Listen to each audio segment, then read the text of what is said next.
सुब्रत राय जी ने भी रास्ते पर लाने का काम नहीं किया, अकड़ रही, अहंकार रहा, और ये भी कि हम पैसा देते हैं, कपिल सिब्बल को खड़ा करते हैं।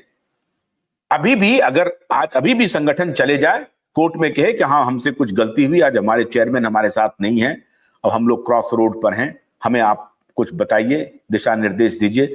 करोड़ों निवेशक हैं, लाखों एजेंट हैं, सभी लोग परेशान हैं, कंपनी अलग परेशान है, वो रास्ता निकालिए, रास्ता निकालिए। यही हो सकता है ना रास्ता, कि आप पकड़ पकड़ के सबको मारते जाएं, गाली देते जाएं, ये करते जाएं, वो करते हैं, तो काम नहीं चलेगा ना। अरे ये सारे लोग तो यही कह रहे हैं ना, हमारा तो यही काम है ना कि हम ये दबाव बनाए सरकार के ऊपर।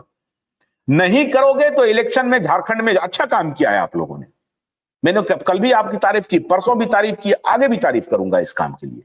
आप लोगों को कोई सरकार से कोई दुश्मनी नहीं है, लेकिन इस बीच में यह ध्यान रखना है कि जिन लोगों ने गुनाह किया, बर्बाद किया आपको, आज तक राहुल गांधी ने एक शब्द नहीं बोला।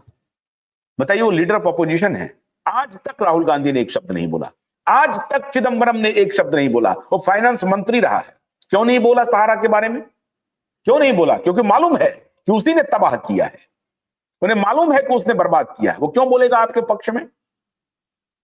छोटे छोटे खिलाड़ी, आज हेमंत सोरेन खड़े हो रहे हैं बेचारे, वो मैं उनको बहुत ही नॉविस मानता हूं, बढ़िया इंसान है, इसलिए वो जीत के आए हैं।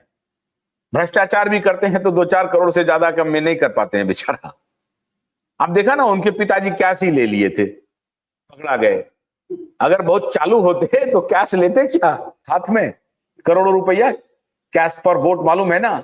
तो वो लोग तो बड़े सज्जन आदमी है साहब। यहां तो ऐसे ऐसे लोग हैं, घाघ बैठे हुए हैं, जो पूरा का पूरा स्टॉक मार्केट को ही उड़ा देते हैं।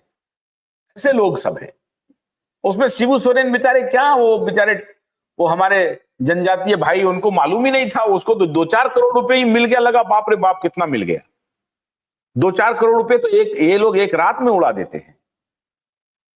तो कहते हैं, कहने का मतलब है कि ऐसे पापियों को एक्सपोज कीजिए जिन्होंने आपको तबाह किया है, और आज जिसकी जिम्मेदारी है उसके गिरेबान को पकड़िए।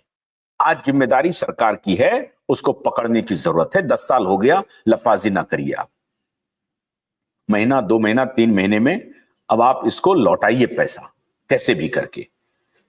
तो ये अब आप लोग कर ही रहे हैं चिंतन इस बात पर। मैं थोड़ा आज, मुझे जल्दी मेरा एक अपॉइंटमेंट है डॉक्टर के पास, तो इसलिए मुझे थोड़ा निकलना पड़ेगा। अगर आप लोग अनुमति दें तो हम इस डिबेट को कल चालू रख सकते हैं, अगर आप लोग कहें तो। नहीं तो अगर आप लोग कुछ बोलना चाहते हैं तो बोलें, 10 मिनट में फटाफट अगर बोलें तो। जी आशुतोष जी, अगर इजाजत है तो मैं कुछ शुरू कीजिए। संजय जी बोलिए, परमिशन दें, वो बोले।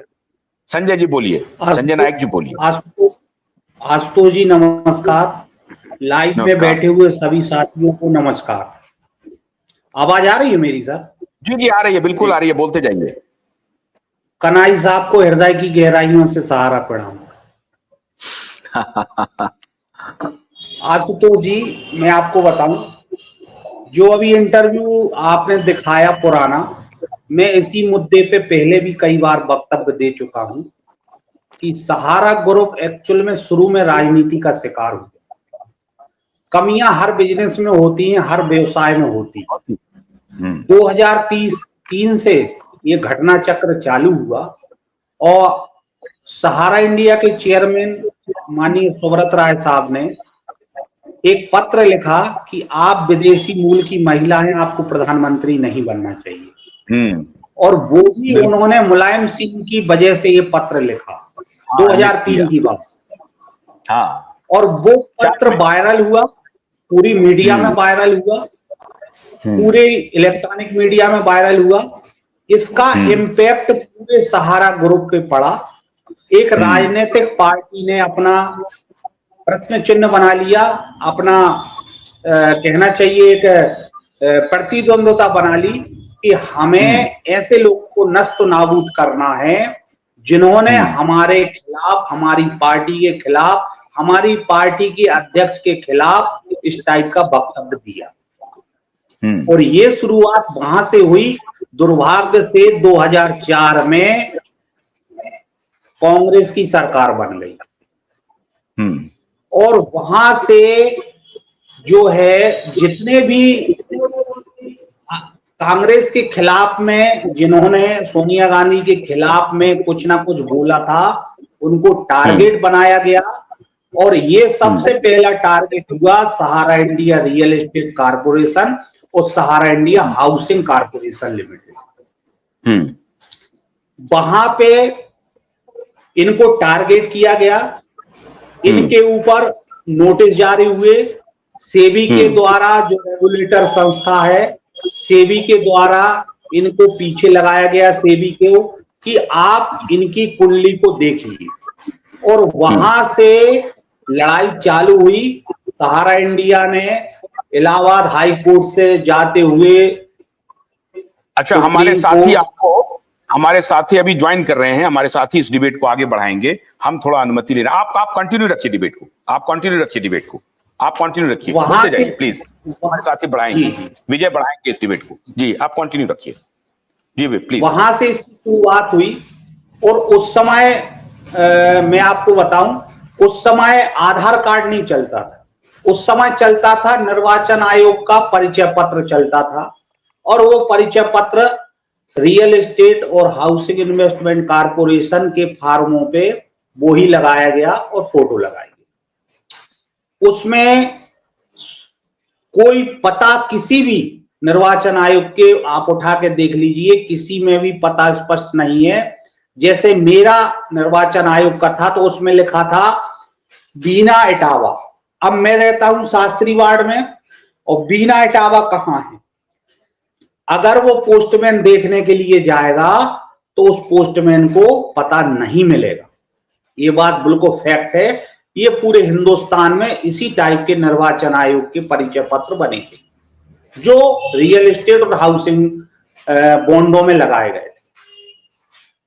वहां से जब ये मामला चला और सेबी ने तहकीकात की, चूंकि सेबी को भी उसमें कमियां निकालनी थी, ये ऊपर से आदेश था कि इनको टारगेट करना किसी ना किसी तरीके से। मैंने आपको पहले भी कहा कि कोई कंपनी में लूफाल होते हैं। अब उसको वहां की रेगुलेटर संस्थाएं और सरकार उसको किस तरीके से ट्रीट करती हैं, ये वर्तमान परिस्थिति पर निर्भर करता है। आपको टारगेट कैसे करना है, आपको उनके साथ कोऑपरेट करना है कि आपको उनको टारगेट करके और आपको उनको ध्वस्त करना है, ये उस समय की सरकार और रेगुलेटर की परिस्थिति के ऊपर रहता है। तो वहां से इसकी शुरुआत हुई और शुरुआत होते हुए ये मामला सुप्रीम कोर्ट में गया। सुप्रीम कोर्ट का ये आदेश था कि जो फिगर सहारा ने दिया है 24,000 करोड़ का, वो फिगर आप ब्याज सहित जमाकर्ताओं को लौटा दीजिए। कंपनी ने यहां क्या किया है साहब, कंपनी की गलती भी बता रहा हूं, सरकार की भी गलती बता रहा हूं, और रेगुलेटर एजेंसियों की भी गलती बता रहा हूं। कंपनी ने का कहना है कि साहब हमने कैश में पेमेंट कर दिया और हमने जो वाउचर दिए वो सौंप दिए सेबी को। सेबी ने उन वाउचरों को सत्यापन करने से मना कर दिया। उनका भुगतान का जो हुआ है कंपनी के द्वारा, उनको मना कर दिया गया। चूंकि कोई भी चेक के माध्यम से पेमेंट नहीं हुआ, कैश के माध्यम से पेमेंट हुआ, कंपनी ने कहा है, तो सेबी ने वो प्रार्थना पत्र कंपनी का मानने से इनकार कर दिया और सुप्रीम कोर्ट ने आदेश दिया कि आप जमाकर्ताओं का सेबी के पास 24,000 करोड़ रुपए जमा करें। वहां से पूरा क्लाइमैक्स हुआ और घूमता गया क्लाइमैक्स, और ये स्थिति हो गई कि धीरे धीरे सने सने कंपनी में कैश का फ्लो आना कम हो गया। अब जब कंपनी में कैश का फ्लो आना कम हो गया और लायबिलिटी दिन प्रतिदिन बढ़ती जा रही है, तो ये पूरा घटना चक्र जो है निरंतर बढ़ता गया। इस दौरान कंपनी सुप्रीम कोर्ट में फाइट कर रही थी और कंपनी को कई बार हेयरिंग के दौरान, बहस के दौरान ये आदेश दिया गया कि आपको एनी हाउ कंडीशन में सेबी को पैसा देना है, और सेबी को पैसा सेबी पैसा बांटेगी। सेबी ने पेपर में विज्ञप्ति निकाली। जिन लोगों ने सेबी में आवेदन किए उनमें से कुछ लोगों को 138 करोड़, शायद मैं फिगर अगर भूल रहा हूं, तो 138 करोड़ का पेमेंट किया। 3 बार विज्ञप्ति निकालने के बाद इसके बाद पेमेंट बाकी का नहीं हुआ।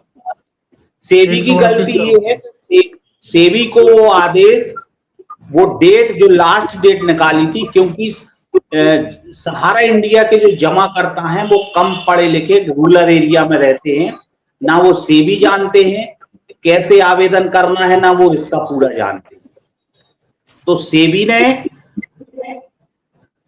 वो लास्ट विज्ञप्ति जो 2018 में निकाली, उसके बाद उन्होंने किसी के भी आवेदन लेने से अस्वीकार कर दिया कि अब हम आगे किसी के आवेदन नहीं लेंगे। रियल एस्टेट और हाउसिंग इन्वेस्टमेंट कॉर्पोरेशन कंपनी का पक्ष था कि हमने कैश पेमेंट कर दिया। कैश पेमेंट करने के कई तरीके होते हैं। कैश पेमेंट करने के तरीके होते हैं कि उन्होंने एक कंपनी से उठा के दूसरी कंपनी में री इन्वेस्टमेंट कर दिया। कैश का वाउचर, चूंकि वाउचर निकलेगा, कैश का वाउचर शो कर दिया। उन वाउचरों को सेबी ने पेमेंट से इनकार कर दिया कि हम इसको पेमेंट नहीं करेंगे। अगर आपने चेक के द्वारा या किसी ऑनलाइन के द्वारा पेमेंट किया है तो वो आप तथ्य रखिए, हम ये पेमेंट नहीं माने। वहां से ये घटना चक्र पूरा चलता रहा और आज तक जो लड़ाई है वो राजनीति के कारण शुरू हुई और लाखों करोड़ों निवेशक और लाखों कार्यकर्ता उस लड़ाई में पिस गए। कंपनी का भी नुकसान हुआ, कार्यकर्ताओं का भी नुकसान हुआ, निवेशकों का भी नुकसान हुआ और इसी पूरी लड़ाई में कई लोग जो है ने अपनी जान भी गंवा दी। ये पूरा घटना चक्र हुआ। इस से ये स्पष्ट होता है कि शुरुआती तौर पे कंपनी राजनीति का शिकार हुई। राय साहब की गलती सिर्फ इतनी हम मानेंगे इस पूरे परिक्षेत्र में कि अगर आप व्यवसाय क्षेत्र में उतरे हैं तो आपको राजनीति से कोसों दूर रहना था। आप जिस राजनीति के शिकार हुए हैं, अगर आप इससे दूर रहते इन सारे विवादों से, तो शायद ये परेशानी कंपनी के ऊपर आज नहीं आती। मैं ये नहीं कह रहा हूं कि कंपनी गलत नहीं थी, कंपनी में कमी नहीं थी। हर कंपनियां कुछ ना कुछ कमियों के साथ चलती हैं, लेकिन वर्तमान की सरकार अगर रेगुलेटर आपके साथ हैं, जैसे आज अडानी के साथ हैं, उनका कुछ नहीं हो रहा, कुछ भी काला पीला कर दें, तो शायद ये समस्या कंपनी के साथ भी नहीं होती उत्पन्न और कंपनी आज भी सुचारू रूप से जैसी चल रही थी 2010 तक वैसे ही चलती। बस मैं इतना ही कहूंगा। धन्यवाद। Thank you Sanjay ji. अनिल जी कुछ बोलना चाह रहे हैं। अनिल जी काफी कागजात भी दिखा रहे हैं आज। जी नमस्कार सर। नमस्कार। बहुत बहुत धन्यवाद, आपने मुझे मौका दिया इसके लिए। जी आज क्यूब हाइप के लाइव डिबेट मीटिंग में जो भी उपस्थित हैं, स्क्रीन पे जो दिख रहे हैं या जो भी देख सुन पा रहे हैं, सभी को मेरा कोटि कोटि नमन सलाम। अनिल जी, मैं अभी थोड़ा माहौल थोड़ा वैसा सा है, गंभीर सा, सीरियस सा, लेकिन मैं एक चीज बताना चाह रहा हूँ कि पहले जो सीरियल्स आते थे ना माइथोलॉजिकल,